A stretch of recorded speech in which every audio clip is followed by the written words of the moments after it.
Sure. One of the things we want to make sure that all the people visiting the parks know is to bring plenty of water. This summer it gets very hot in some of our parks, and people go hiking and they think that maybe one bottle of water is enough. And most often the time that's not enough, especially if they have little ones or pets that they're going to be bringing to the parks. So we make sure that people have plenty of water and that they know the route that they're going to hike.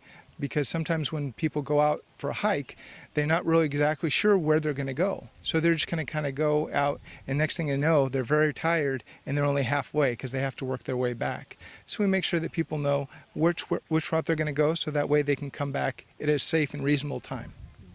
Yeah, you also mentioned about to have police the phone number.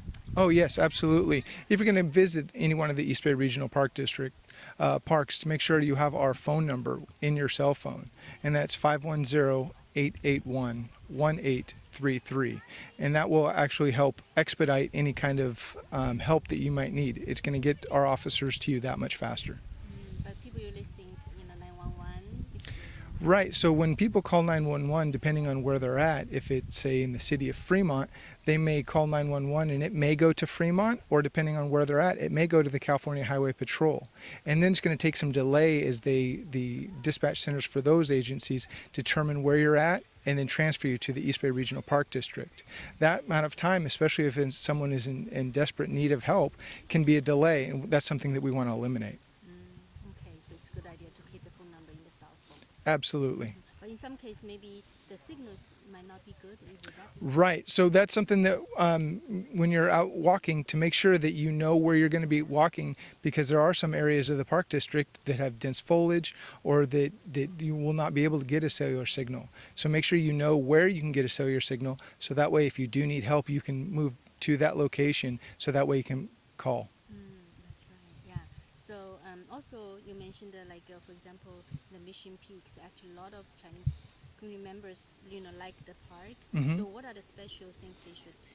So Mission Peak specifically, there's a couple things to remember. Number one, it's very, very hot during the day, and it's a very, very tough climb. So make sure you have plenty of water for you, your children, and your pets.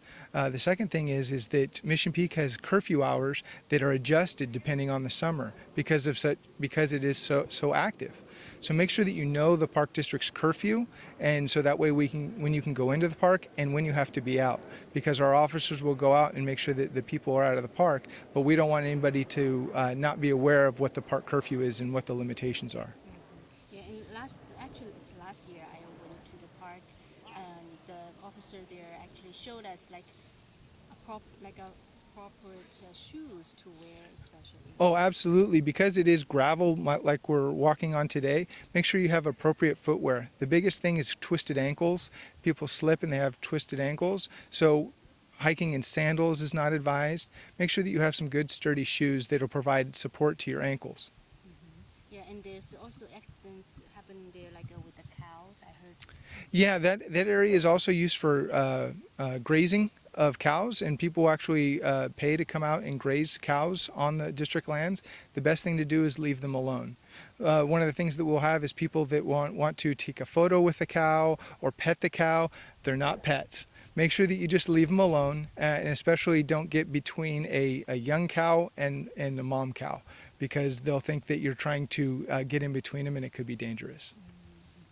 Yeah, and also in the past couple of months in the East Bay, there are a couple of incidents of drowning. Yes, we've had some unfortunate incidents in the parks, and one of the things that we're stressing to people is, even if you are a very, very good swimmer, always wear a life jacket when you're out on the water. This will help prevent, in the event that you're not prepared to go in the water, such as the boat tipping over, that you'll have that flotation.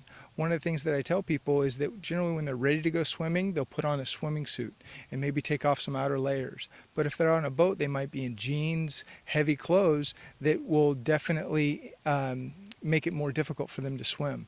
So we make sure that you're always wearing a life jacket. And in all of our aquatic parks where people can go swimming, we have free life jackets to give to people. This will allow them to go out, feel a little bit more safe, but be able to recreate, and it doesn't cost anything. You can come out, use a life jacket, hang it up when you're done. Okay, good to know. So, and also in the summer, the fire is always a concern.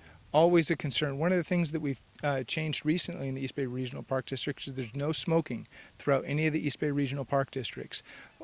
Especially during this high fire season that we have right now, there's lots of dry grass.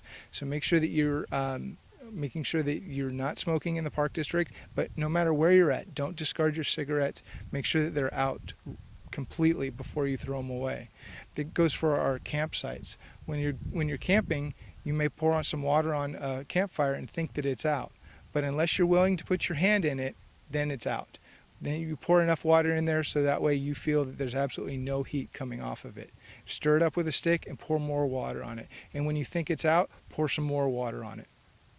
Great. So now the Pokemon Go the games are popular. So have you seen a lot of people?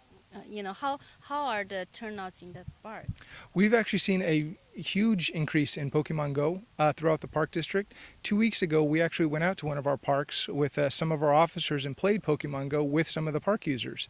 We had a really good time. We have people that are just really enjoying themselves, and they're getting out in nature. So some of the things that we talk about the people playing Pokemon Go is to be aware of your surroundings. As you've seen, we're walking at this beautiful lake, but if you're not paying attention, you could walk into the lake because you're looking at your phone. So be aware of where you're going. Make sure that you're out of the park by curfew. Especially, all of our parks have very limited lighting at night. So there's trip hazards, and we don't want anything to happen while people are out walking. Enjoy the Pokemon, and then at 10 o'clock, it's time to go home.